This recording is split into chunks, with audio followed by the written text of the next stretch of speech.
G'day guys, welcome back. You can see today we're working on the Z again, which is exciting because we don't do that too often anymore. Today we're focusing on the engine bay, although I've pretty much been on all four corners. I've done some pretty extensive work on this car in the past month, but today we're focusing on an engine bay cleanup and like a wiring tuck coolant modification episode. For those of you who have ever owned a Z, a V or a G, in any platform, any of the V6s, most of you would know working on one of these that they're not a fun car to be elbow deep in, and they're just very difficult to maintain. So we're going to get rid of a few things that don't need to be there anymore, and we're also going to tidy up and hide a few of the things that we're retaining, but just get them out of the way.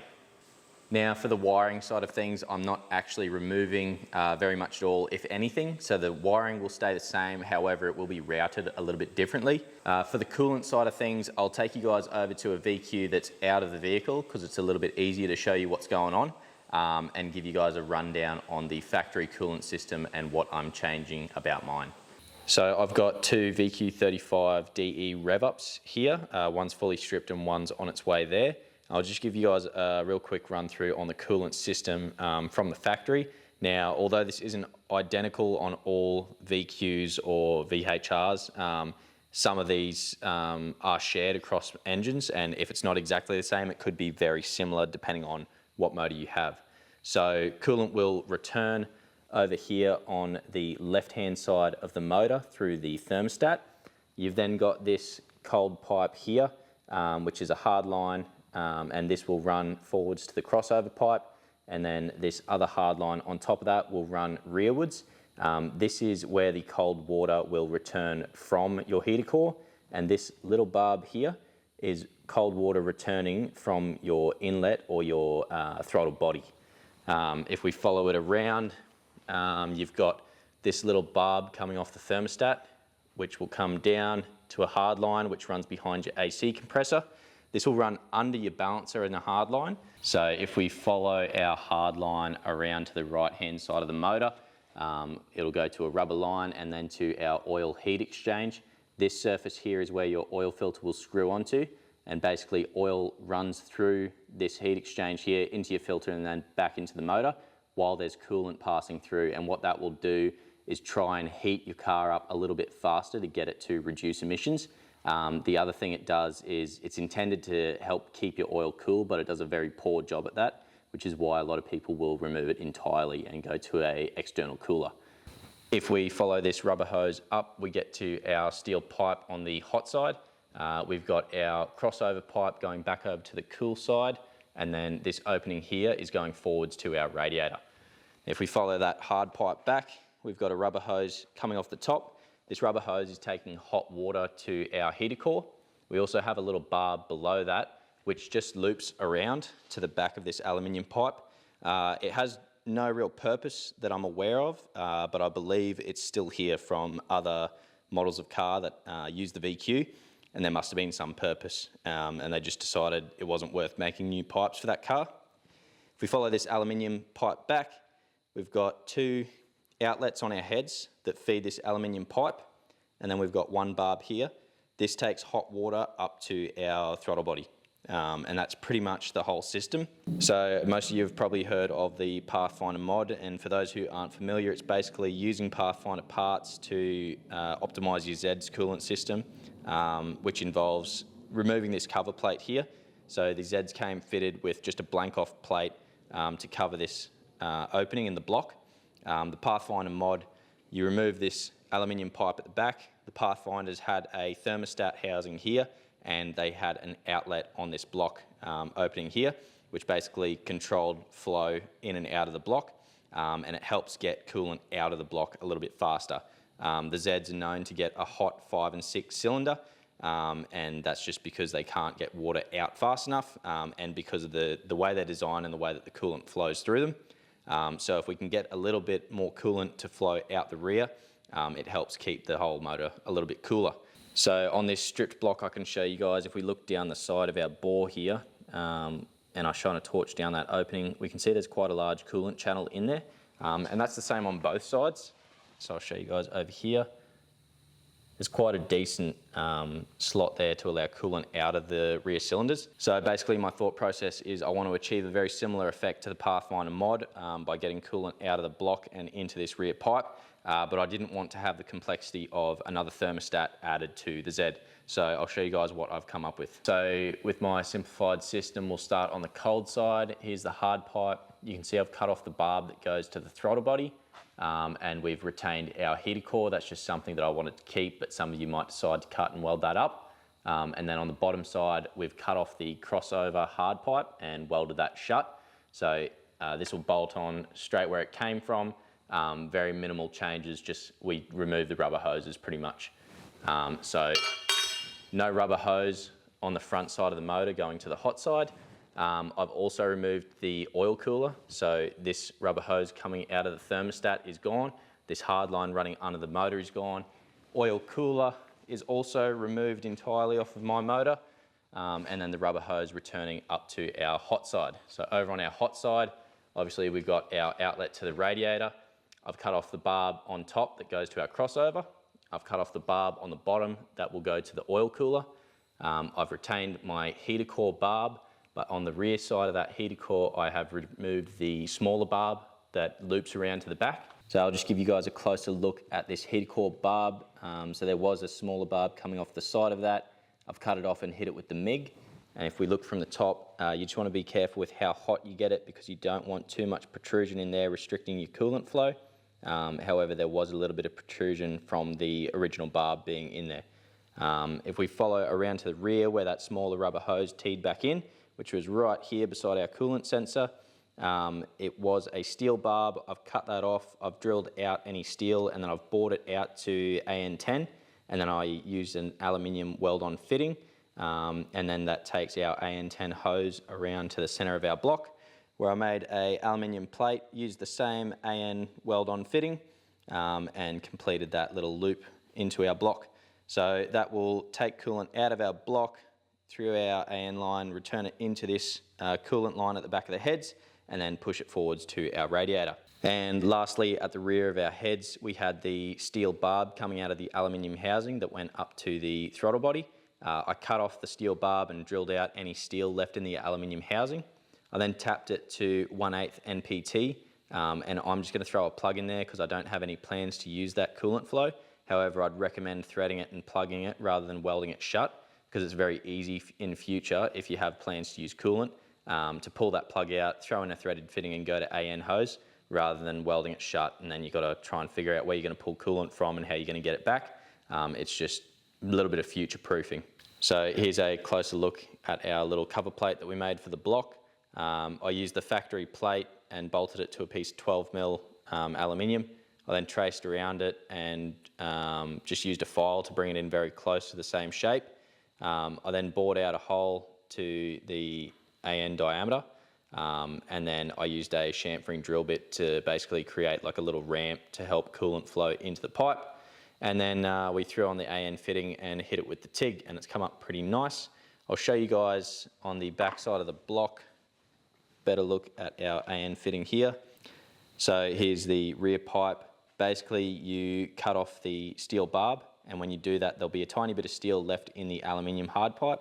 You'll need to drill that out, and once you've drilled that out, you then go up in drill bit size to the AN hose that you're using to match the diameter of the weld-on fitting, and then you just angle it to what's required for routing your hose. So it does take a little bit of practice fit up and dummy fitting and getting it marked out to exactly what's required, but it's sort of on about a 45-degree angle on that hard pipe, just to make routing that AN hose a little bit easier and give me a nicer bend radius. So now that I've given you guys a quick run through on the coolant system and the modifications I've done to it, I'm going to take it back over to my car and we're going to fit it off. So now that you guys are up to speed on the coolant system, I can show you guys where I'm up to in the car now. So now we're in my engine bay. You can see we've got the entire intake system removed.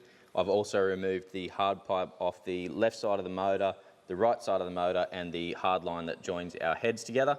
I've also removed the rubber hose that does our coolant crossover. I've also removed the entire oil cooler system, so the hard line that runs under the harmonic balancer and then the oil cooler itself. and then any rubber hoses associated with that system. So what I'm going to move on to now is removing the little cover plate on our block between the heads. I'm going to install our new plate with the AN barb, and then from there I'm going to reinstall our hard lines. While I'm in here, I'll be routing the wiring a little bit differently, and I'll talk you guys through that along the way.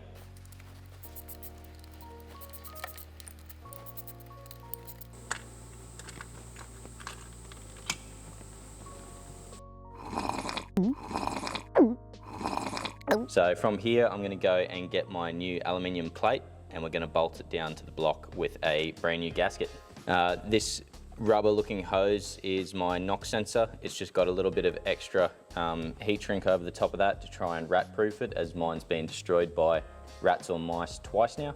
So hopefully that'll keep them out. I'm also hoping that the AN line will obstruct their access in between the heads and keep them out, but we'll see what happens. Throw our gasket on, use a new gasket. This is not something that you want to have to come back and do again a second time. It's a long way down into the motor. Make sure you're using good quality gaskets.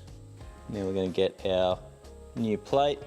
Now the way I've made this is I've offset the AN fitting to the front side of the motor to give me as much length of hose to keep that hose flexible and give me a wider radius. If you start shuffling it into the center of the plate or to the rear of the motor, it's just going to give you a tighter radius and make your hose less flexible. And now, tricky little fitment of this hard pipe. Remove our old gaskets, and then we're going to use genuine Nissan gaskets. Part number is 11062-AL51A, and you need 2 of these to go on both sides of our hard pipe.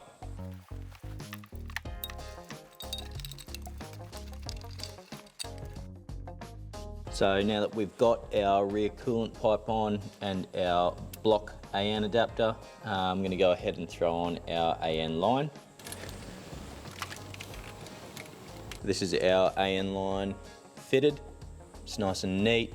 It is very close to the intake manifold, but it doesn't hit it. So now we're going to move into reinstalling our right hand side hard pipe.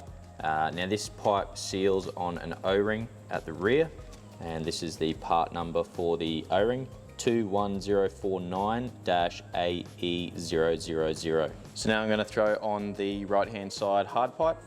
It definitely helps when installing this pipe to throw a little bit of oil on the O-ring and a little bit of oil in the mouth of the aluminium pipe. Otherwise that rubber O-ring just wants to catch right around the lip. So here is our hard pipe. I used a high temp matte black paint for these just to help dull them down. Keeps them looking tidy, but also doesn't draw any attention to them. We're going to use a genuine gasket again. So this one is 13050-31U05. Alright, so I've got our left hand side hard pipe back on, which runs up to here, and I've got our right hand side hard pipe on, which goes back to our aluminium pipe, which is also done and torqued up, all new gaskets all the way around, and our AN pipe is in there. So now I'm just going to nip up anything that's loose currently, and then we're going to look at putting in our intake manifold and starting to tuck some of these wires back where they came from. So I just thought I would show you guys what I've done to the thermostat housing, because I forgot to before I threw it in. So usually there's a little steel barb coming off this top side of the thermostat. I basically did the exact same as what I did on the aluminium pipe at the back of the heads. Just cut off the steel pipe, drilled out the remaining steel in the aluminium housing, and then tapped it to an NPT. I believe this is a 3/8 NPT that I used to bung it up. I then also modified the thermostat itself. I just cut off the little brass plug that floats with the flow, and then I drilled that hole out just a little bit to allow a little bit of flow through the thermostat at all times, just so that we don't risk cavitation to the water pump, because this did allow a little bit of flow through when the thermostat was closed, just to help circulate coolant. So kind of open that thermostat up so it does the same thing just through the one hole, and we don't really have problems with cars being too cool in Australia. Here's the underside of my throttle body. and intake manifold, and you can see where there would normally be 2 barbs, I've just cut them off. So I don't believe there is any requirement to plug these off once you've cut them. I don't think anything will happen if they're exposed. So I'm just going to leave these open. Now we're going to throw on our lower manifold. We've got some brand new gaskets here. Genuine Nissan, part number is 14035-8J101, and that's our lower manifold gasket, and you're going to need 2 of these gaskets.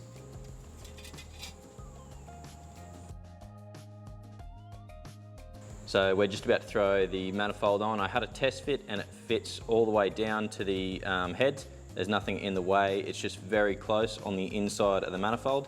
And there's a little casting lump here that doesn't really do anything, so I just took it off to give myself a little bit extra clearance. It wasn't actually touching it, but I just thought it's easy to cut it off now while it's out, rather than to have like the AN fitting wiggle loose and start rubbing on here. So I just thought I'd take it off while it was easy to get to. So now we're going to fit it.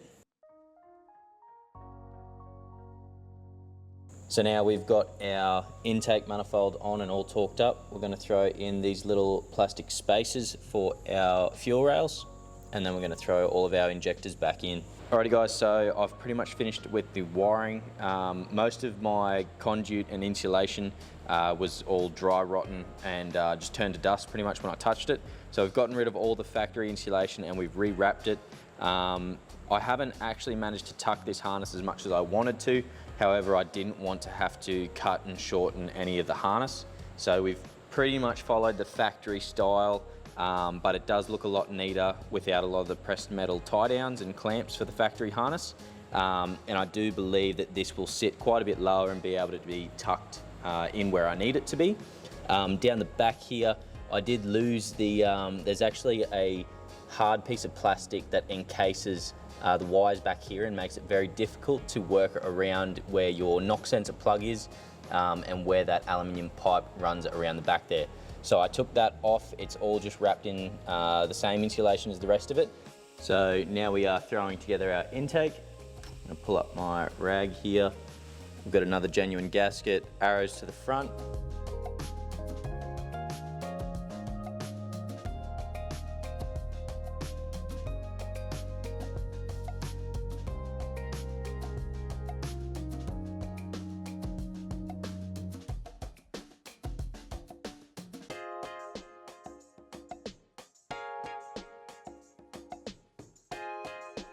Alrighty guys, so we've got the intake manifold on, intake pipe, air filter, MAF, the engine's topped up with oil, topped up with coolant, bled the air out of the coolant system. I happen to install a GK Tech swirl pot, which is an excellent device at getting air out of these coolant systems. I definitely recommend getting one of those. They're not that expensive and they do a fantastic job at getting trapped air out of these coolant systems, which these cars are pretty notorious for having air bubbles in the coolant.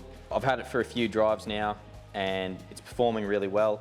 I didn't have any leaks of coolant, which was really nice. When you've done this much sort of rooting around in the coolant system, it's pretty common to forget to tighten up a thing or two, and then you have to find where it's leaking from, but we've been pretty lucky, no leaks as of yet. The car is performing really well. However, I am only able to go off of what the factory gauges will show me, which really isn't much information at all. So what I need to do before I can provide you guys with any more information on whether this modification is worth it or not is to get a hold of some aftermarket gauges and sensors so that I can probe it in a few different places on the coolant system and actually share with you guys some real information as opposed to a factory gauge which will tell you hot, cold or medium. Alrighty guys, so that is it for this episode. If you guys have any questions, or even better, if you have any information on Z coolant systems and how you can or shouldn't modify them, please share them in the comments below and get that information out into the community so that we can all make our Zs better. Especially if you've done it yourself and you have the information available to share, it's definitely valuable. So please do share that in the comments. I might make another episode on a few of the other bits and pieces that I did in the engine bay that didn't quite make it into this episode, like the idler pulley delete, oil cooler, oil sandwich plate, and a couple other bits and pieces. But this is where we're going to cut this episode. So I hope you guys found this valuable, and I will see you guys in the next episode.